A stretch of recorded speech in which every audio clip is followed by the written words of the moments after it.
Hola hermanos, ¿cómo están? Vamos a continuar con nuestro estudio de llaves del crecimiento espiritual y hoy toca la llave de la esperanza. La esperanza es muy importante para los hijos de Dios y es una clara característica de madurez dentro del cristiano. Por supuesto que hay muchas personas que colocan sus esperanzas en diferentes lugares equivocados, como por ejemplo sus buenas obras, su interpretación errónea de la palabra de Dios o a lo mejor en sus posiciones materiales temporales. Pero el verdadero Hijo de Dios coloca su esperanza única y exclusivamente en Jesucristo nuestro Señor. Y esta es la gran diferencia entre nosotros y los inconversos. El inconverso, ¿qué hay de su esperanza? ¿Qué puede esperar para el futuro? ¿Qué puede esperar para la vida venidera? Bueno, la Biblia es muy clara con respecto a ellos, ya que en Efesios capítulo 2, verso 12, dice tajantemente que el inconverso está sin esperanza y sin Dios en este mundo. De acuerdo con Efesios capítulo 2, verso 12. Dejando de manifiesto que estas personas no cuentan con una esperanza genuina, verdadera. Por esta razón, estas personas que no tienen a Dios, no tienen esperanza, buscan satisfacer este deseo de drogas, alcohol, fiestas sin cesar, para poderse olvidar en unos minutos que su vida en este mundo es temporal, para poderse olvidar que van a enfrentar un gran juicio después de la muerte. Pero el Hijo de Dios no es así. Mientras estas personas andan en este mundo sin esperanza, en completa incertidumbre, nosotros tenemos que estar confiados en nuestro Señor y saber que su palabra y sus promesas son para siempre. Esa es una de nuestras esperanzas. Pero, a grandes rasgos, ¿qué dice la Biblia con respecto a la esperanza del cristiano? ¿Qué dice la Biblia con respecto a la esperanza? Podemos sacar 5 cosas. En primer lugar, nuestra esperanza debe de estar en nuestro Señor y Dios. Y esto lo vemos en el Salmo 43, verso 5. Dice, ¿por qué te abates, oh alma mía? ¿Y por qué te turbas dentro de mí? Espera en Dios, porque aún he de alabarle, salvación mía y Dios mío. En segundo lugar, nuestra esperanza es un don de la gracia de Dios. Segunda de Tesalonicenses, capítulo 2, verso 16, dice, y el mismo Jesucristo, Señor nuestro, y Dios nuestro Padre, el cual nos amó y nos dio consolación eterna y buena esperanza por gracia. Tercero, podemos encontrar esperanza en la palabra de Dios. Y esto lo encontramos en Romanos capítulo 15, verso 4. Porque las cosas que se escribieron antes para nuestra enseñanza se escribieron a fin de que por la paciencia y la consolación de las escrituras tengamos esperanza. Cuarto, nuestra esperanza está garantizada por la resurrección de Cristo. Y esto lo vemos en Primera de Pedro, capítulo 1, verso 3, cuando dice el apóstol, bendito el Dios y Padre de nuestro Señor Jesucristo, que según su gran misericordia nos hizo renacer por una esperanza viva por la resurrección de Jesús de los muertos. Y quinto, la esperanza del creyente nos proporciona gozo. Y esa es una gran verdad, encontrada en el Salmo 146, verso 5. Bienaventurado aquel cuyo ayudador es el Dios de Jacob, cuya esperanza está en Jehová su Dios. Y entonces, como podemos ver, tenemos muchas bendiciones con respecto a la esperanza que Dios nos ha puesto. Nuestra esperanza está bien cimentada en la palabra, nuestra esperanza está puesta en Dios. Entonces, ¿cuándo realmente se cumplirá por completo nuestra esperanza? Aquí tenemos una esperanza, que es la vida venidera, que es estar con Cristo. Pero ¿cuándo se va a cumplir? Cuando nuestro Señor Jesucristo regrese. Ahí nuestra esperanza se va a cumplir por completo. Y esto lo vemos en Tito, capítulo 2, verso 13. Tito, capítulo 2, verso 13 dice, aguardando la esperanza bienaventurada y la manifestación gloriosa de nuestro gran Dios y Salvador Jesucristo. Entonces no tenemos por qué impacientarnos. para para recibir esta esperanza, ya que cada día que pasa estamos más cerca de poderla ver hecha realidad con la venida de nuestro Señor Jesucristo. A nuestros ojos Él demora, por supuesto. El humano no puede vivir en este mundo. No creo que podamos vivir más de 120 años. Pero para Dios, todo nuestro tiempo es efímero. Entonces, en la luz celestial, estamos más cerca cada día de que nuestro Cristo regrese. Pero vamos a analizar un pasaje bíblico. Vamos a analizar Primera de Juan, del capítulo 2, verso 27 a capítulo 3, verso 3. Primera de Juan, capítulo 2, verso 27 a capítulo 3, verso 3. Vamos a analizar este pasaje, ya que es un pasaje que habla mucho de la esperanza. Y aquí encontraremos 5 aspectos de la esperanza cristiana. Y en este pasaje vamos a encontrar 5 aspectos de la esperanza cristiana. Vamos a analizarla. Siendo el primer aspecto, la permanencia garantiza nuestra esperanza. El primer aspecto que vamos a encontrar en este pasaje es la permanencia garantiza nuestra esperanza. Entonces, vamos a 1 de Juan capítulo 2, verso 27 y vamos a leer lo que dice el apóstol con respecto a la esperanza. Vean, sigan conmigo. Pero la unción que vosotros recibisteis, de él permanece en vosotros, y no tenéis necesidad de que nadie os enseñe. Así como la unción mismo se enseña todas las cosas, y es verdadera y no es mentira, según ella os ha enseñado, permaneced en él. Y aquí Juan hace énfasis de que un cristiano debe permanecer en Dios como evidencia de la salvación. Y eso también lo vemos en el Evangelio de Juan, capítulo 8, verso 31. Vayan conmigo, Evangelio de Juan, capítulo 8, verso 31 dice: Dijo entonces Jesús a los judíos que habían creído en él: Si vosotros permanecéis en mi palabra, seréis verdaderamente mis discípulos. Pero en esta permanencia nosotros no estamos solos. ¿Por qué? Porque dice el texto que la unción está con nosotros y nos enseña, haciendo obvia referencia al Espíritu Santo que mora en nosotros y que está aquí para ayudarnos a no caer. Continúa el verso 28 con este primer aspecto. Dice el verso 28 de 1 de Juan capítulo 2: Y ahora, hijitos, permaneced en él, para que cuando se manifieste tengamos confianza, para que en su venida no nos alejemos de él avergonzados. En la primera parte dice: y ahora, hijitos, permaneced en él. Lo que Juan está diciendo aquí es de que el cristiano genuino tiene que ser auténtico. Es decir, vivir verdaderamente a la luz de lo que la palabra de Dios nos enseña.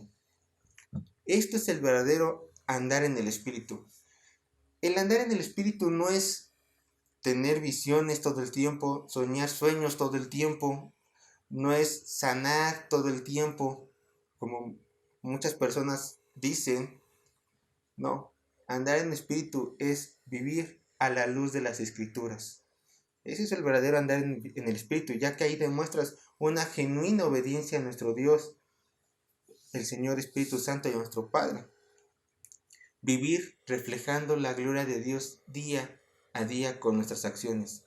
Y esto requiere un esfuerzo personal, ya que a pesar de que Dios te va a dar las fuerzas para que tú no caigas en tentación, al mismo tiempo hay una responsabilidad personal para que tú te esfuerces día a día y te alejes de esa tentación. La segunda parte de este verso 28 dice: para que cuando se manifieste tengamos confianza, para que en su venida no nos alejemos de él avergonzados.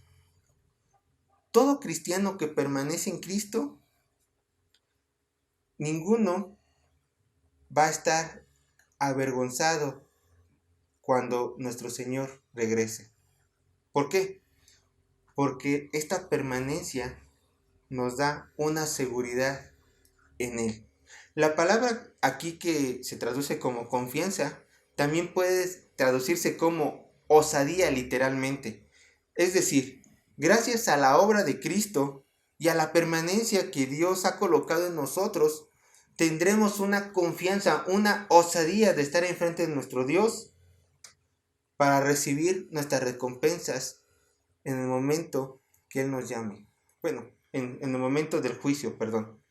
Y esto lo vemos en 2 de Corintios capítulo 5 verso 10. Dice esto el texto, 2 de Corintios capítulo 5 verso 10. Porque es necesario que todos nosotros permanezcamos ante el tribunal de Cristo, comparezcamos, perdón, ante el tribunal de Cristo, para que cada uno reciba según lo que haya hecho mientras estaba en el cuerpo, sea bueno o sea malo. Aquí en ningún momento está diciendo que vamos a perder la salvación. Aquí lo que el texto está diciendo es de que dependiendo de nuestras obras, de nuestras buenas o malas acciones, vamos a recibir una recompensa, no para perdición, sino simplemente como galardones. Entonces, tú te tienes que esforzar día al día para que tus recompensas sean mayores en el reino de los cielos. Haz obras útiles, obras que realmente edifiquen a tu Dios.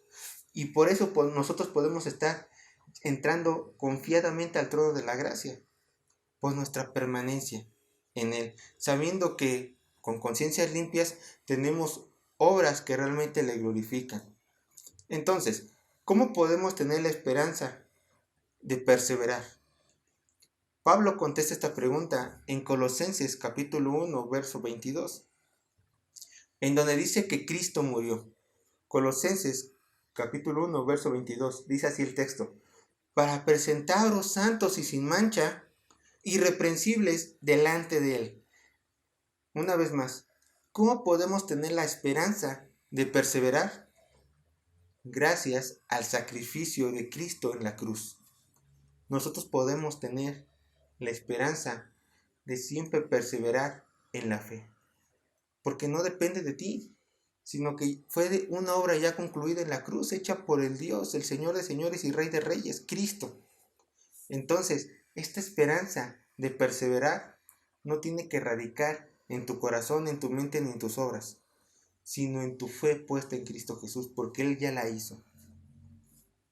Como segundo punto, vamos a encontrar que nuestra esperanza se reconoce por la justicia.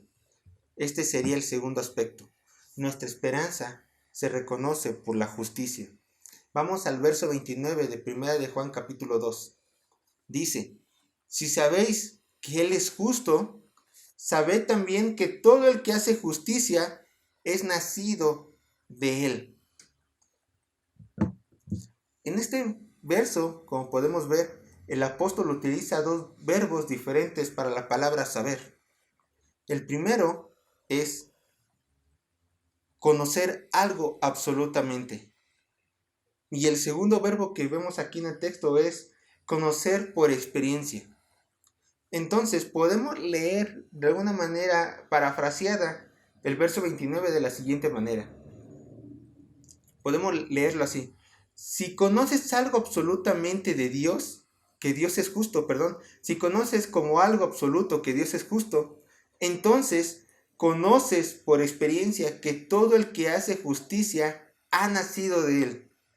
Y esta es una gran verdad. Si nuestro Padre es justo, entonces es natural que sus hijos limiten también en su justicia. Vean lo que dice Primera de Pedro, capítulo 1, verso 14 al 16.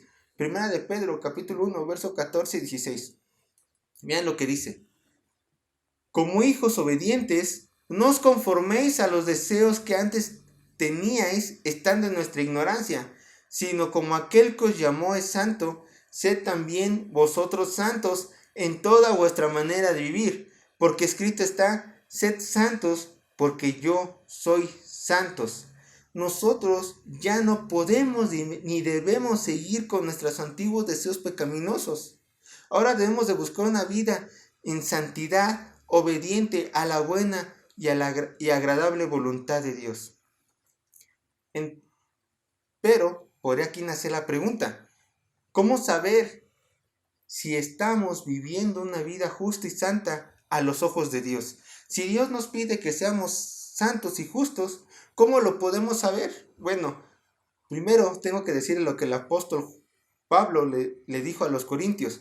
Examinaos a vosotros mismos si estáis en la fe. Tenemos que examinarnos, tenemos que ver si nuestra vida realmente presenta frutos dignos de arrepentimiento, frutos de justicia.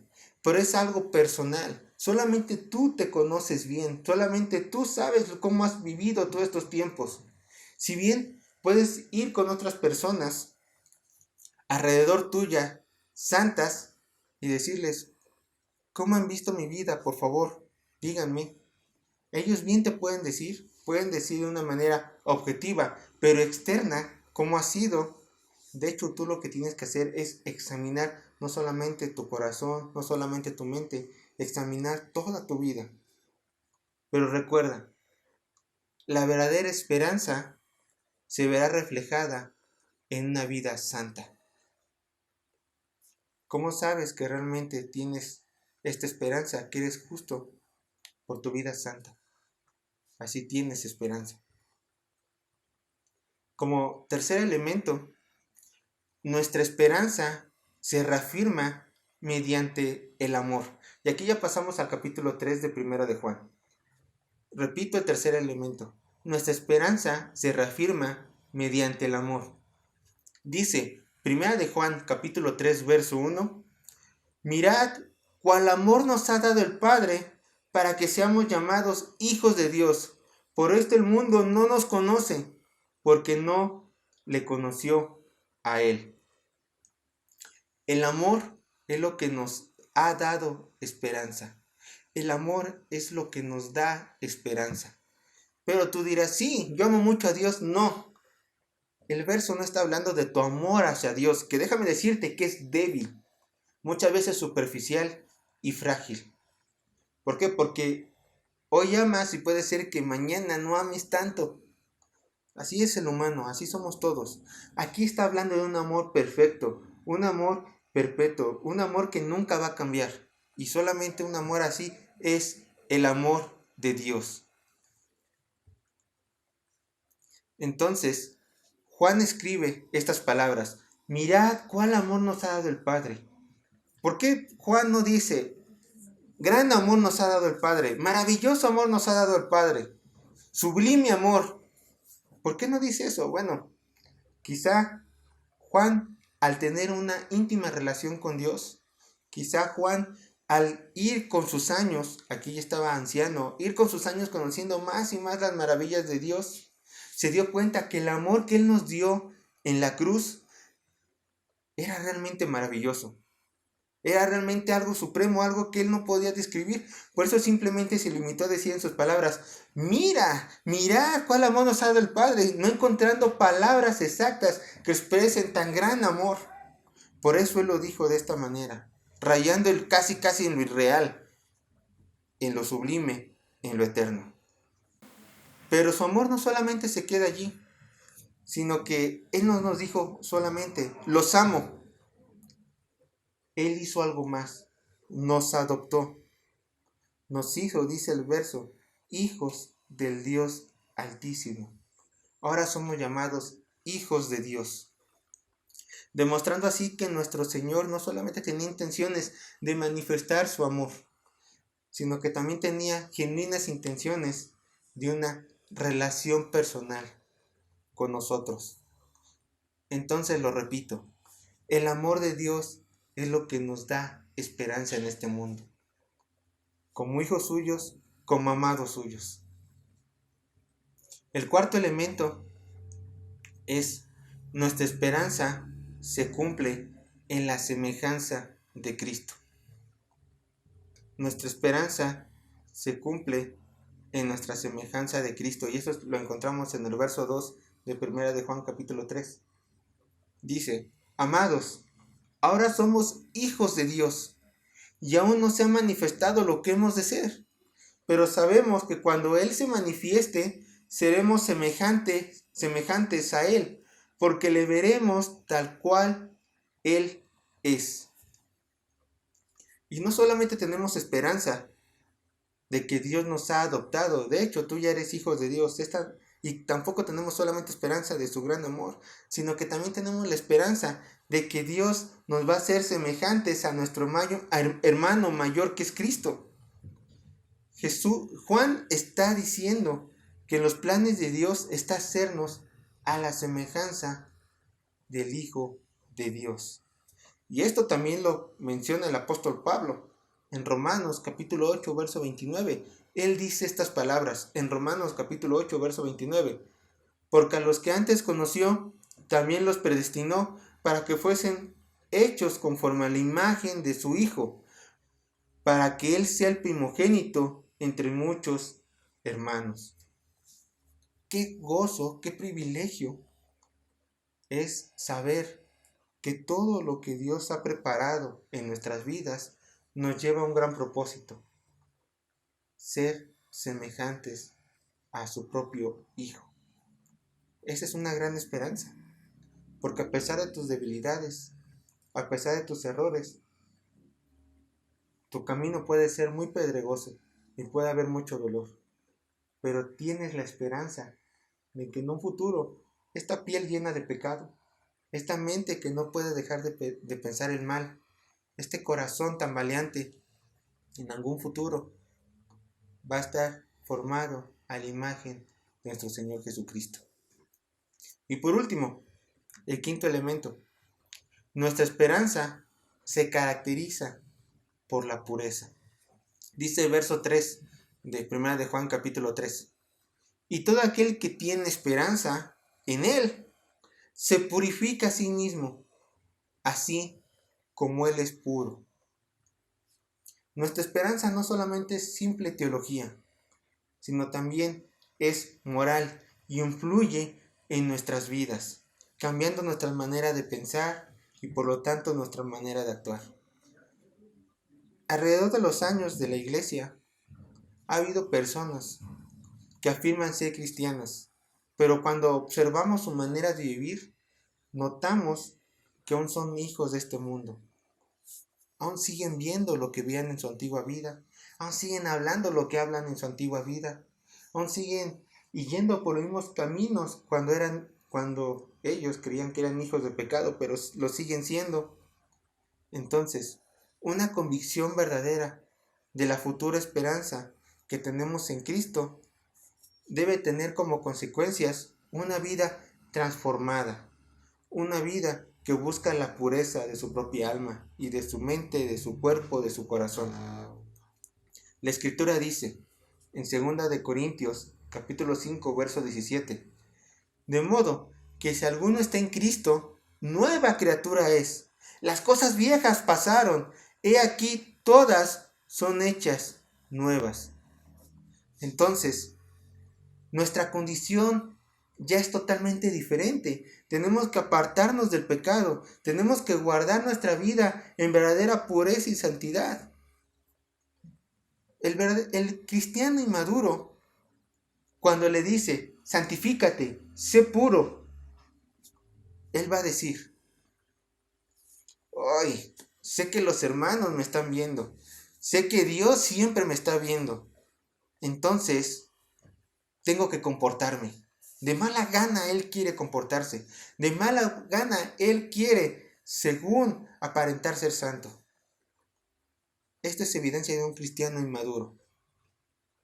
Pero, a diferencia de él, un cristiano genuino, un cristiano maduro, cuando leen la palabra o escuchan un sermón, que él tiene que llevar su vida pura, santa, sin mancha, a los ojos de su Dios, él dice, no importa la situación que se me presente, yo, por amor a mi Dios, tengo y debo de mantenerme puro. Lucharé con todas mis fuerzas para ser santo.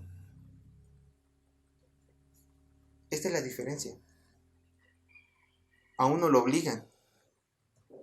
Uno se obliga a sí mismo a mantenerse puro. Otro, por amor, voluntariamente, quiere mantenerse a la estatura del varón perfecto. Por lo tanto, con esta pureza, con esa santidad, sabiendo en tu futura esperanza que está en Cristo, manifiesta al mundo que tu esperanza en Dios es genuina, con una vida pura, agradable a los ojos de tu Señor. Esto es todo, hermanos, con respecto a la llave de la esperanza. Tú tienes que estar enfocado de que todo en Cristo Jesús vendrá. Esa es tu esperanza. Y por lo tanto, reflejar una vida conforme al Señor. Recuerden que este estudio fue basado del libro Llaves del Crecimiento Espiritual del Dr. John MacArthur. Dios les bendiga.